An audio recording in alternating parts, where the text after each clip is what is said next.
ஹரே ராமா ஹரே கிருஷ்ணா. கற்பூர காலை வணக்கம். இன்று நாம் காணவிருக்கும் ஸ்லோகம், பாடல், ஆன்மீக கதை வழங்குபவர்கள் பாஸ்கரா கற்பூரம். பூஜைக்கென்றே புத்தது பரிசுத்தமான பாஸ்கரா கற்பூரம் மற்றும் சாம்பிராணி வகைகள், சேலம். இன்றைய ஸ்லோகம்: ஆதித்யாய சோமாய மங்களாய புதாய ச குரு சுக்ர சனிப்யஸ்ச ராஹவே கேதவே நமஹ. இன்றைய பாடல்: மயில் மீது விரைந்தோடி வா, வள்ளி மணவாளாயமை காக்கவா. மயில் மீது விரைந்தோடி வா, வள்ளி மணவாளாயமை காக்கவா. வயலூரில் வீற்றிருக்கும் குமரா, குமரா,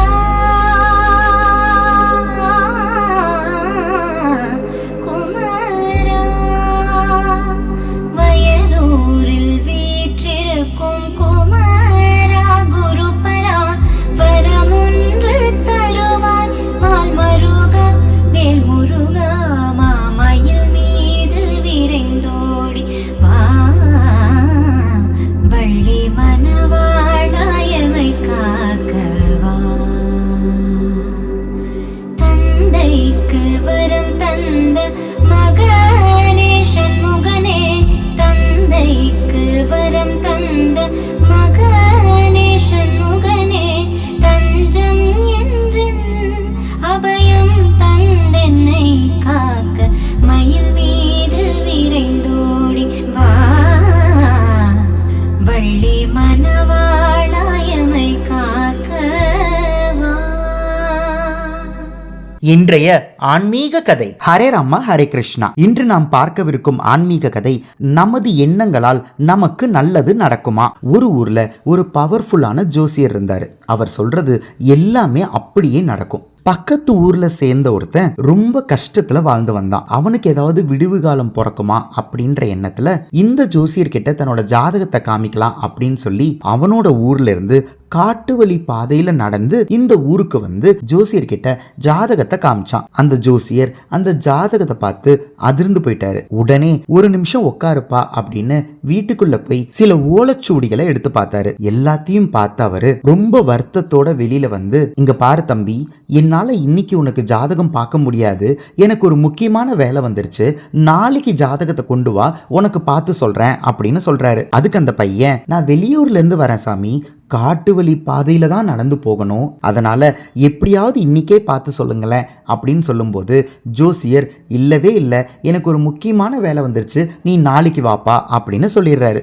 அந்த பையனும் அங்கிருந்து கிளம்பிடுறான். உடனே அந்த ஜோசியரோட மனைவி, ஏங்க இத்தனை வருஷமா உங்களை பார்க்கறேன், ஒரு நாள் கூட உங்ககிட்ட ஜோசியம் பார்க்க வந்தவங்க கிட்ட நாளைக்கு வாங்க அப்படின்னு சொன்னதே இல்லை, இப்போ உங்களுக்கு எந்த முக்கியமான வேலையும் இல்லை, அப்படி இருந்தும் ஏன் இந்த பையன் கிட்ட இப்படி சொன்னீங்க அப்படின்னு கேட்குறாங்க. அதுக்கு அந்த ஜோசியர், இல்லம்மா, அவனோட ஜாதகப்படி இன்னைக்கு ராத்திரி அவனோட உயிர் பிரிய போகுது, இப்போ நான் ஜாதகத்தை பார்த்து அவனுக்கு பலன் சொன்னா உண்மையை மட்டும்தான் சொல்லணும், அப்படி இருக்கும்போது இன்னைக்கு ராத்திரி நீ செத்து போயிடுவேன்னு எப்படிமா என்னால் சொல்ல முடியும், அதனால தான் நாளைக்கு வான்னு சொல்லிட்டேன், அவன் நாளைக்கு இருக்க போறதில்ல, அதனால அவன் வரவும் போறதில்ல அப்படின்னு சொல்றாரு. உடனே அந்த ஜோசியரோட மனைவியும், அப்படியாங்க, அவனை பார்க்க பாவமா இருக்கு அப்படின்னு சொல்லிட்டு அவங்க வேலையை பார்க்க போயிடுறாங்க. ராத்திரி எல்லாம் காட்டு வழி பாதையில பயணம் செஞ்ச அந்த பையன், இதுக்கு மேல வீட்டுக்கு போக வேண்டாம், எப்படியும் நாளைக்கு இந்த ஜோசியர் கிட்ட வரணுமே அப்படின்னு சொல்லிட்டு அங்க இருக்கிற ஒரு பாலடைஞ்ச கோயிலையே தங்கியிருந்தாரு. அடுத்த நாள் காலையில ஜாதகத்தை எடுத்துக்கிட்டு அந்த ஜோசியர்கிட்டயும் வந்துட்டாரு. ஜோசியர் அந்த பையனை பார்த்த உடனே ரொம்ப அதிர்ந்து போயிட்டாரு. அவருக்கு என்ன செய்யறதுன்னே தெரியல, ஜாதகம் மாற வாய்ப்பே இல்லை அப்படின்னு அவர் நினைச்சாரு. அந்த பையனை கூட்டு வந்து உட்கார வச்சு, ஏன்பா உனக்கு எதுவும் ஆகலையா, நீ நல்லா இருக்கிறியா, நேத்து ராத்திரி என்ன நடந்தது எனக்கு சொல்லு அப்படின்னு சொல்றாரு. உடனே அந்த பையன், நீங்க திடீர்னு என்ன மறுபடியும் ஊருக்கு போயிட்டு நாளைக்கு வாங்கன்னு சொல்லிட்டீங்க, இங்கிருந்து நான் ரொம்ப தூரம் போகணும், அதனாலதான் போற வழி காட்டிலேயே ஒரு பாலடைஞ்ச கோயில்ல தங்கியிருந்தேன். காலையில் ஆன உடனே வேலையா உங்ககிட்ட வந்துட்டேன் அப்படின்னு சொல்றாரு. உடனே அந்த ஜோசியர், நல்லா யோசிச்சு சொல்லுப்பா, நேத்து ராத்திரி அந்த பாலடைஞ்ச கோயில்ல உனக்கு என்ன நடந்துச்சு, நீ என்ன செஞ்ச அப்படின்னு கேட்குறாரு. அதுக்கு அந்த பையன், அது ஒன்றும் இல்லை சாமி, ஜோர்னு மழை பெஞ்சது, அதனால ஓரமாக உட்காந்துருந்தேன். அந்த கோயிலை பார்க்கும்போது ரொம்ப பாலடைஞ்ச கோயிலாக இருந்துச்சு. எனக்கு மட்டும் சொத்து பத்து இருந்துச்சுன்னா இந்த கோயிலை நல்லபடியாக கட்டி கும்பாபிஷேகம் பண்ணணும் அப்படின்னு நினச்சேன். அதை நினச்ச உடனே என் தலைக்கு மேலே இருந்து ஒரு நாகம் என் மேலே விழுந்துச்சு. பயந்து போயிட்டேன். அந்த நாகம் என்னை எதுவும் செய்யாம அந்த பக்கமா போயிடுச்சு அப்படின்னு சொல்றாரு. ஜோசியரோட கண்கள்ல கண்ணீர் வந்துச்சு. அவர் என்ன சொன்னாருன்னா, இங்க பாருப்பா, உனக்கு ஒரு முக்கியமான விஷயத்த சொல்ல போறேன். உன்னோட ஜாதகப்படி உனக்கு இருக்கிற தோஷத்தால நேத்து ராத்திரியே அந்த பாம்பு கடிச்சு நீ செத்துருக்கணும். நேத்து இந்த ஜாதகத்தை பார்க்கும்போதே எனக்கு புரிஞ்சிடுச்சு. இருந்தாலும் ஏதாவது பரிகாரம் இருக்கான்னு வீட்டுக்குள்ள போய் ஓலைச்சூடி எடுத்து பார்த்தேன். அந்த ஓலைச்சூடியில் என்ன தெரியுமா எழுதிருந்துச்சு, உன்னோட தோஷம் நீங்கணும் அப்படின்னா நீ ஒரு கோயிலை கட்டி கும்பாபிஷேகம் பண்ணணும் அப்படின்னு இருந்துச்சு. ஒரே ராத்திரிக்குள்ள எப்படிப்பா நீ பண்ண முடியும் அப்படின்றதுனால தான் அந்த பரிகாரத்தை கூட நான் உன்கிட்ட சொல்லலை. ஆனால் நீ மனசால அந்த கோயிலை கட்டணும் அப்படின்னு ஆசைப்பட்ட இல்லையா, அந்த நினைப்பு உனக்கு வந்துச்சு இல்லையா, அந்த நினைப்பாலேயே உனக்கு இந்த தோஷம் நீங்கி உனக்கு பூர்ண ஆயுசு வரமா கிடைச்சிருக்கு. நீ ரொம்ப கொடுத்து வச்சவன்.